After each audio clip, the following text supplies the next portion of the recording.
নমস্কার বন্ধুরা, আজকে আবার একটা নতুন রেসিপি নিয়ে চলে এসেছি। আজকে আমি কই মাছের অমনি পাতলা ঝোল করে দেখাবো। খুব বড় কই মাছ পাইনি, ছোট ছোট কই মাছ পেয়েছি। সেই কই মাছ দিয়ে এই পাতলা ঝোলটা করে দেখাবো। এই গরমে ভালোই লাগবে। তাও এখন কদিন বৃষ্টি হচ্ছে বলে ওয়েদারটা একটু বেশ একটু নরম হয়েছে। লবণ দিয়ে দিলাম, 1 চামচ হলুদ দিলাম, দিয়ে এটা মেখে নেব।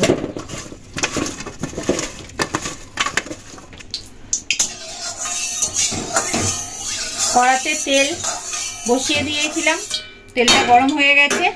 এবার মাছগুলো ভেজে নেব।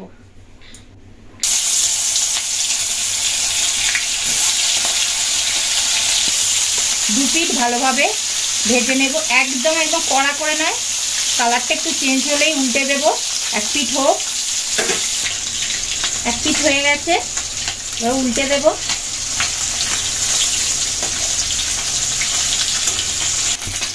এবার মাছগুলো ভাজা হয়ে গেছে, তুলে নেব। এরকম ভাবেই বাদ বাকি মাছগুলো ভেজে নেব।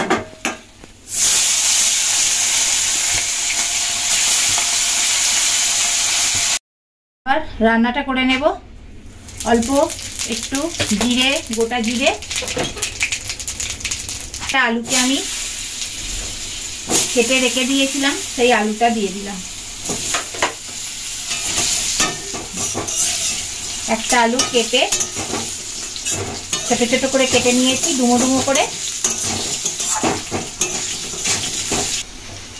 এখানে আদা হাফ ইঞ্চি, টমেটো আধখানা, আর 3টে কাঁচা লঙ্কা আমি পেস্ট করে নিয়েছি, সেটা দিয়ে দেব।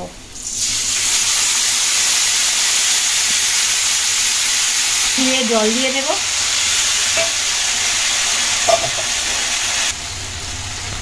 ছোট চামচের 1 চামচ হলুদ গুঁড়ো, আর একটু দেবো হলুদ গুঁড়ো। জিরে গুঁড়ো ছোট চামচের 1.5 চামচ, স্বাদ অনুযায়ী লবণ, ছোট চামচের হাফ চামচ চিনি। কালারের জন্য অল্প একটু কাশ্মীরি লঙ্কার গুঁড়ো। ঝালটা যে যেমন খাবেন সেই অনুযায়ী লঙ্কা দেবেন।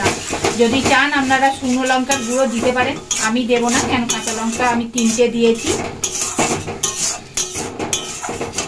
এবার মশলাটা ভালোভাবে কষিয়ে নিতে হবে, যতক্ষণ না আদা টমেটোর একটা কাঁচা গন্ধ থাকে, সেই গন্ধটা যতক্ষণ না যাবে ভালোভাবে তেলে কষিয়ে নিতে হবে।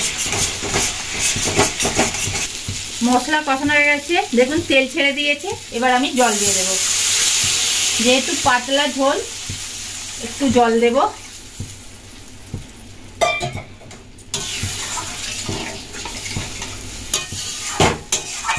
ঝোলটা ফুটুক, তারপরে মাছগুলো দেব। ঝোলটা ফুটে গেছে, মাছগুলো দিয়ে দেব।